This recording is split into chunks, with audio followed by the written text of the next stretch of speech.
Hey, what out there in YouTube land, Dan here, aka the Comic Concierge, and this is one of my Dollar Bin Dies videos where I just go through some of the comics I picked up from my Dollar Bin, explain why I got them and why I'm looking at them. And I have a lot of fun stuff planned for today, but I did want to get a heads up regarding kind of the content of my channel. I know I'm brand new to this, things are starting off already a little bit weird, and fortunately just because I've had some minor health setbacks as of late over the past weekend. Last week I had some stomach issues. I thought, wasn't feeling well. I thought I had maybe I ate something wrong. I thought maybe it was food poisoning. Wasn't sure. Wasn't getting better. I thought I would try to go to the doctor, see what it is. Maybe it was kidney stones. I found out it was actually appendicitis, which is apparently a thing, not just a thing you see in movies.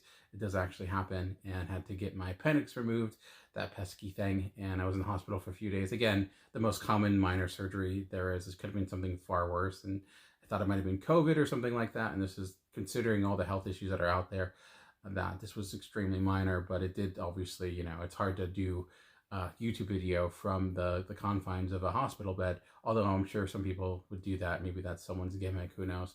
But because of that, I've hadn't been able to read a lot of my weekly books. I was actually in the midst of reading them and getting ready to do like my breakdown of last week's comics, and then everything kind of went the way it did.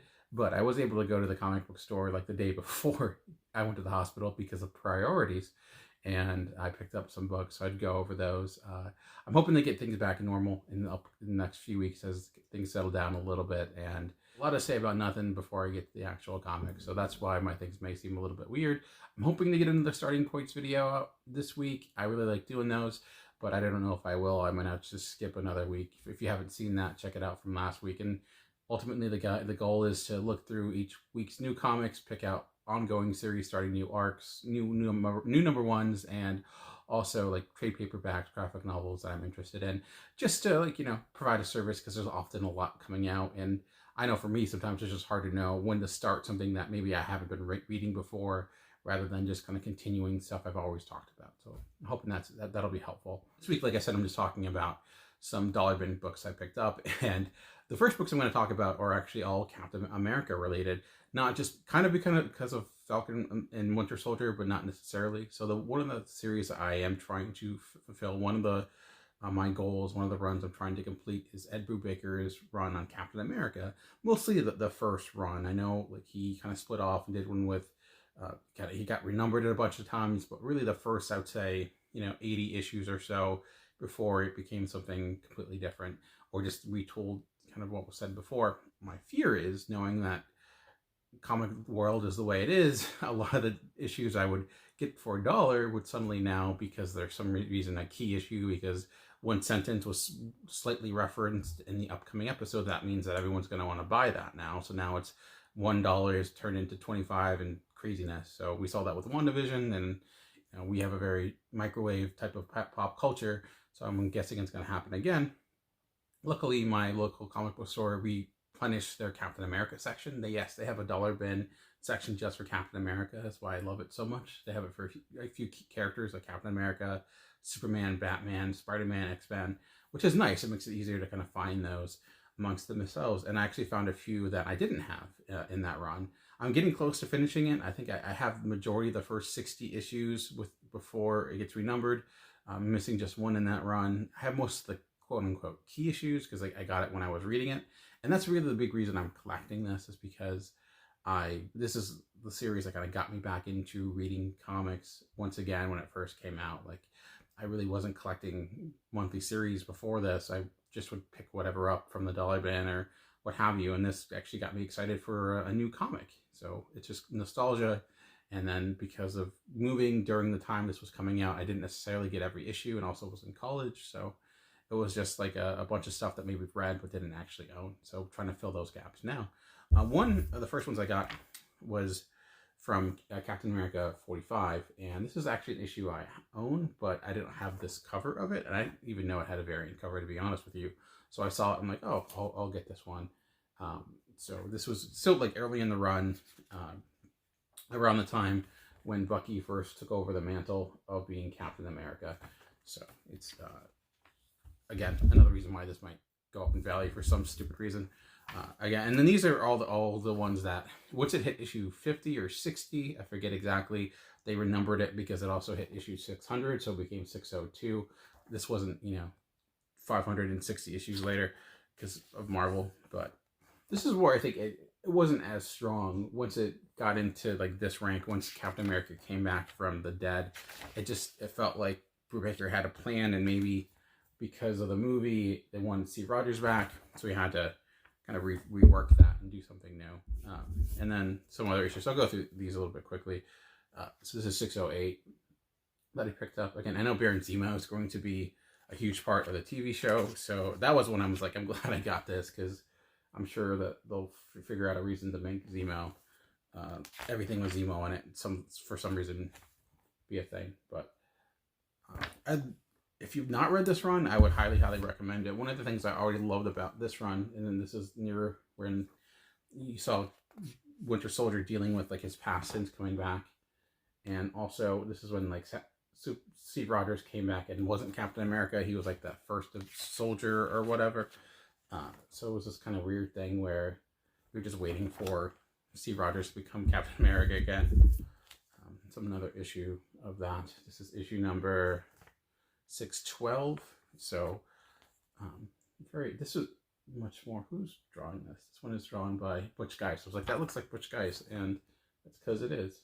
So one of the things I did love about this run, though, is that even if the artist changed, like she still maintained the same style and tone. So you really barely knew if it ever changed. And that changed, like I said, as it got past 600. This is Acuna art, which I didn't even realize he did issues in this way back when. But editorial was, I think, a big reason for that too, is like making sure people stayed to that same tone. So it never felt it had that balance of being a superhero title, but at the same time being more of a spy thriller without, which I think is why it works so well. This is issue 613, and this is about the time, I think this was a trial storyline. Yeah, the trial of Captain America, where Bucky Barnes was kind of put on trial for all of his crimes that he did while he was the Winter Soldier, which I'm guessing might come up in some instance. It kind of came up with the movies, but not quite. So I do wonder if that will be a thing. And this was art by, again, Butch Guice. This is another, and this is the issue right after that. No, this is 618. So this is the last single issue of that I picked up.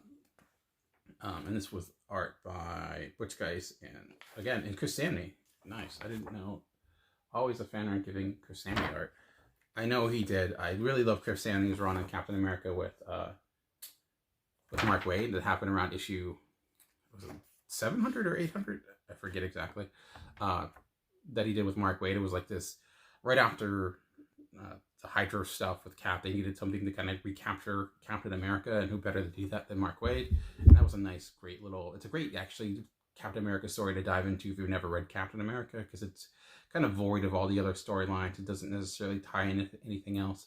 It's one of the, where I called, talking about my starting points video, one of the first Captain America starting points comics I would point to, because you can be brand new into comics and pick that up. That's one thing I think, as a writer, Mark Waid is often very strong at, is writing towards audiences in a way that's very welcoming and open, where I think especially a lot of writers today are kind of preaching to the choir, where if you're not like aware of what's going on or in the news, you may miss a lot. They're kind of coming in with assumptions that you're understanding things because of what's been in the news, or like, here's a new character, but you should be aware of this new character because we talked about it. Where I think a lot of other writers and classic writers, the best writers, don't necessarily do that. This is Captain America Reborn, issue number 2. This is about, like I said, the time that I stopped collecting this, is when this came out. And not because I hated it, was because my local comic book store shut down, or I moved. Because I moved during this run. I moved from Pennsylvania to Maryland, so I had to take some time to find a new shop. And once I did, I liked that shop a lot, but then that shop eventually closed down. And I had to find a new shop, and I went a few years without getting comics physically for a while, stopped reading them for a few years. I'm not like one of those people that started when they were 5 and then just continually read and collected comics their entire life. I probably collected comics less amount of my life than then collected them. Like I said, in my college, I collected a lot of books, and then a few years after that, I took a break, and then I didn't start collecting physical comics again, really to a few years ago when I first started doing YouTube stuff with Geekcast Radio. I just read mostly digital, but then I kind of got the itch to collect again, and been with it ever since. So those are all the Captain America books I picked up. Now taking a very sharp turn to other books I picked up, and one thing that's undefeated are Vertigo covers. I was actually watching Chaos and Comics. They did a poll a while ago about different books they picked up, and I think it was Shade the Changing Man Vertigo books, and that kind of got me in the mood of also looking for some great Vertigo covers. And I picked up a bunch, mostly in the Swamp Thing era, and Hellblazer. And Swamp Thing is a character that I've read a limited amount about. I read, a lot of the Alan Moore stuff and some of the Scott Snyder stuff, and that's about it. And now the current run. So I thought it'd also be a great opportunity to pick up some of these and read them for the first time. And this is issue 157.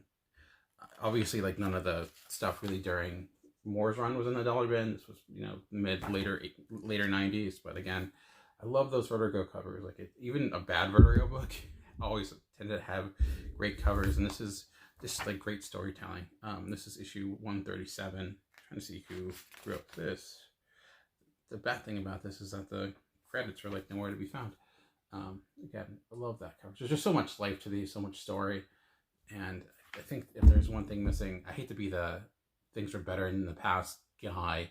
I feel like we tend to glorify the past a little bit too much, but I do think something that does deserve that is Vertigo when it came to their cover creation. There's great covers today, but I think often the great covers today, and I'll talk about some I picked up, like the variants we get and things like that, they have nothing to do with the cover, the story. Like, to me, there's a difference between imagery, great imagery, and artistry, and great covers. A cover, to me, should be part of the storytelling process, where it sets up expectations, you have an idea what the story is going in. So, like, I know what, it kind of triggers memories of that story by reading it, where there are a lot of great covers today where you can put on any comic or any issue of that series and it doesn't necessarily have the same effect.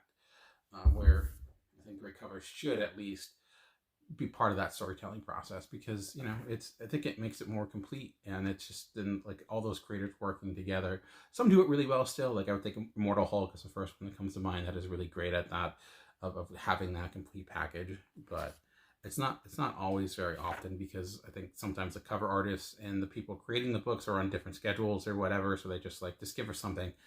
Give us Batman looking cool in the rain, and that's basically what you get. But this is, again, another Swamp Thing issue. This is issue number 148. So looking forward to it. But maybe I'll read some of those. I don't know. Now those are Vertigo, and I have some more Vertigo books. But before I get to that, I also look for series I like that maybe I didn't pick up physically, and I read digitally, and that was the case with Kids. This was from Blaze Comics, and I think this is a book I dismissed early because it was a kid zombie book in a dystopian future, and I'm like, those are things that we get a lot of right now, dystopian zombie stories. But it ended up being quite good. I think because of these characters and these kids were really strong characters with a lot of personality, that some of the best issues had very little to do with zombies, and they approach things like kids, even though they're in this crazy situation. But at times you see that facade break away.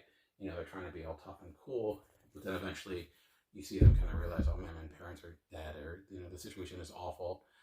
So that childlike innocence that is there, and sometimes really fun and joyful, will dissipate.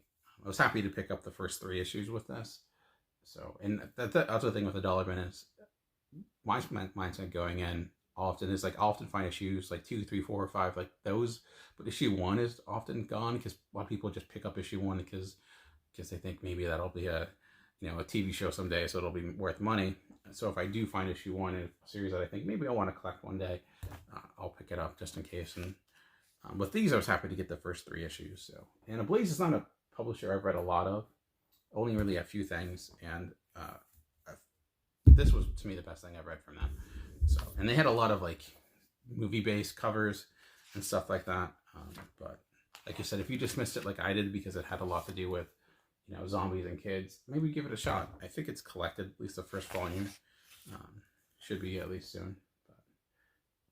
But speaking of picking up number 1s, that was the case with No One No One Left to Fight, #1, which is another series that was really fun that I didn't read in physical form. I just read digitally, and this is super colorful.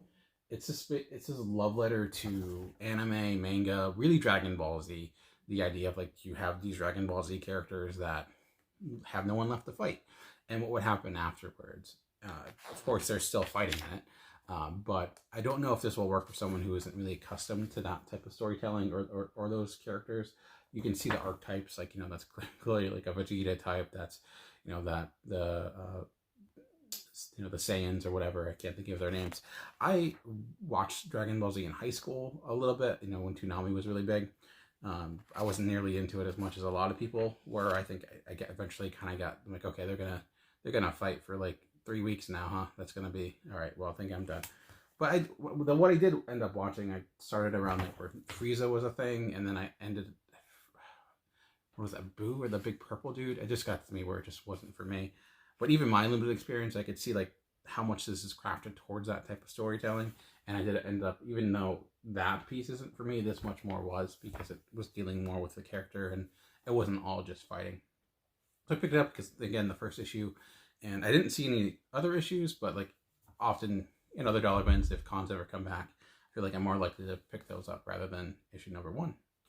This is not an issue #1, but this is one I picked up because my LCS has a recent DC books, and I went through it and picked up a few. I picked this one up. This is Action Comics 115 because I know Naomi is becoming a thing soon, and she's going to be part of the new Justice League. I read the Naomi series, but I haven't read anything with her since, and because she's going to be part of the Justice League, I thought maybe I'd pick this up to see like what was her story after that.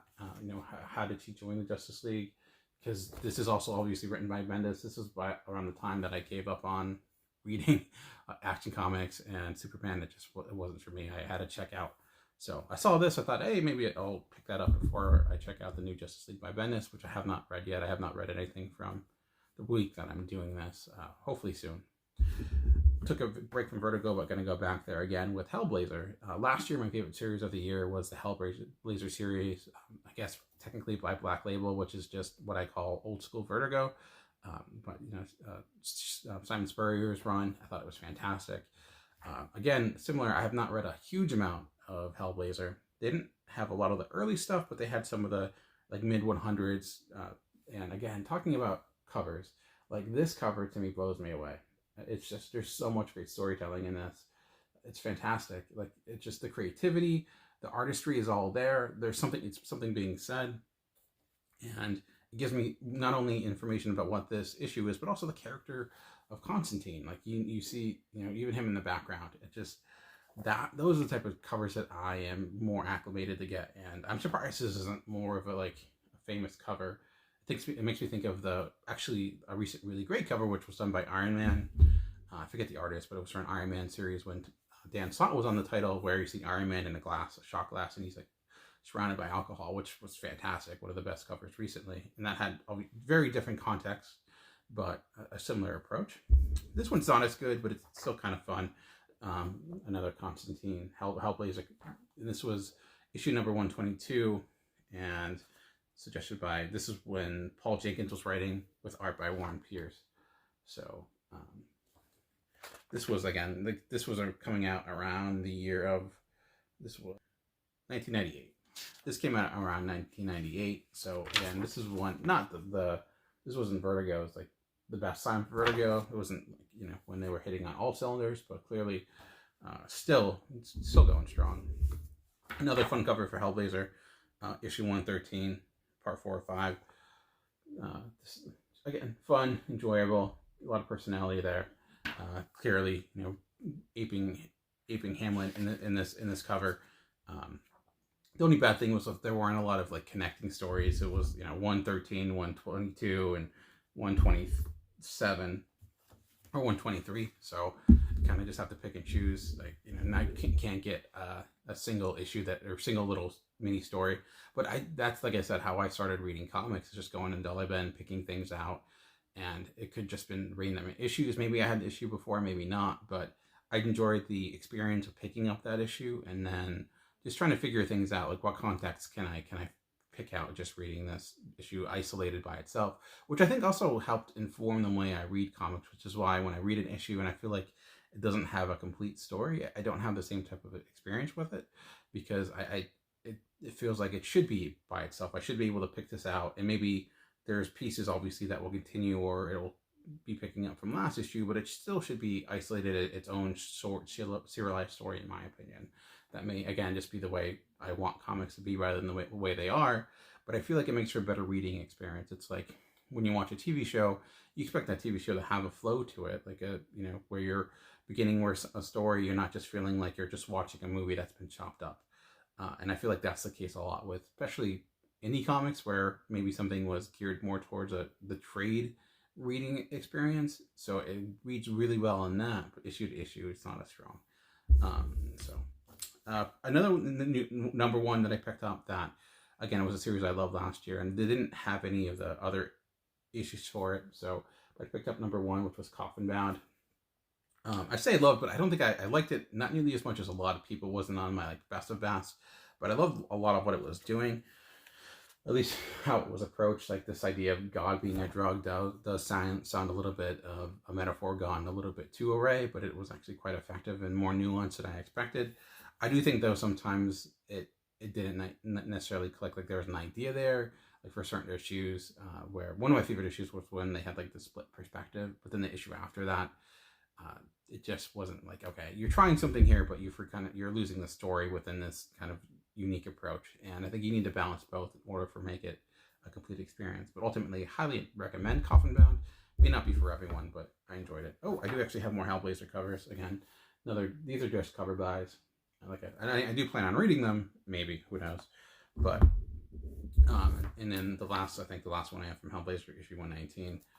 I don't buy comics just for the cover unless it's only $1. And my hope is actually bringing back a series I did called From the Long Box, where I just pick out random books from my long box and do what I just talked about. So I might be bringing that back, which is another reason I'm bringing these, because a lot of my collection is really just Marvel focused, because that's all I collected until like the last 5 years. So to try to diversify that, I'm like, let me get some books that are not just old issues of Captain America and the Exiles. All right. And then like I said, I had a dollar bin of just recent Batman stuff, and I've been reading Tinian's run, but I really missed the first few issues of it. So this was issue 87 that I picked up from Batman, because I didn't necessarily ever collect Batman because it was often in the dollar bin. So I'm like, I'll just wait and pick that up for $1. But after Tinian took over, like because of I guess he had a lot of new characters, it stopped happening. And I've been liking Tinian's run. I don't love it, but it's been enjoyable. But I didn't read these issues, so I thought I'd pick them up, 87 and 88. And those were just a standard cover. So the last two issues, again, were cover buys, but I just also wanted to, I thought it would make a good talking point as well. So these are from Young Justice issue 18 and issue 20. And they're these, team shot ones that we see a lot, the variant cover stock of the team. And this is issue 20 with Superboy at the center of it. And again, I like these, and they're fun, but ultimately, these are two images of teams that don't tell me much of anything. These are cool posters. I don't know if I would have qualify them as great covers per se. They're great imagery. Like the artistry is there. The characters are there. I also don't often love these team shots, because I find that, again, that's just like, I've seen so many team shots of people together. These are a little bit better though, because at least there's like some action going on, and you get some personality in just their clothing and the way that they're acting within the cover. But I know people go nuts for these, and I did not read a lot of Young Justice. I think I read the first few issues and kind of gave up on them. So I thought for $1 those were kind of cool just to pick up, and also being a younger Justice team, I thought I'd check them out to see if it's something my kid would like. I know that Bendis likes to write things to a population that doesn't necessarily always have characters, like with Naomi, Ironheart, and stuff like that. So I thought maybe my son would enjoy it, just seeing that experience, but I have not read them yet, so I don't know how kin-friendly they are. Obviously, with Bendis, you're getting a lot of words, so maybe something could read to him rather than that, or sometimes he's just like slicking through the pictures, because that's how I first started reading comics. For all the comics I picked up, and I am being a YouTuber, I thought maybe I'll have some cooler stuff behind me than that's currently there, making it a little bit more fun, changing it up a bit. So I'm lately dipping my toe into the statue game, and very, very lately. I guess this is one isn't necessarily a statue, but this is a pop, which I have some of. Most of them are ones either my son got or I was given. This was the first one I think I've ever bought myself, and this is Michael Scott. I, am unoriginal as possible, and I'm a huge Office fan, but I don't own any of these, and I saw this one at Target, so I'm like, yeah, that was kind of cool. Maybe I'll put it in my background. This is the from when he put himself in a straitjacket and could not get out because he's Michael Scott. These are more statues, kind of. Only a few dollars. I'm not going to spend anything tremendous on these, but these also connect. So there's a bunch of these. This is the Thor one. Again, this is only a few dollars. And then I also got the Thanos one. And it's very cheap. I mean, I would say cheap. It's pretty cheap plastic. There's not necessarily a lot of detail there. And then if you look at the back, you can actually connect all these into different motions and stuff like that. So I thought, something cool. Again, something my son could potentially play for because he likes playing with the toys behind me. So if I get anything that's, remotely expensive, there's a good chance it will break. With these, I don't have to worry about that. If it breaks, it breaks. Because, I can't put a toy in front of a kid and tell them, no, don't play with that. That's just not fair. At least that's my mindset. So anyways, so lately putting my foot in a statue game. I don't think I'd ever buy those really expensive statues that are like hundreds of dollars until like I don't have kids or a place to put them, which I don't have right now anyways. I am rambling. I apologize. It's been a long time since I've talked out loud with to people to this extent. So anyways, I am rambling. Thank you so much for watching this video. I hope you enjoyed me just going through some of the books I recently picked up. Just remember that comics are for everyone. The key is finding the right one. Until next time, thanks for watching.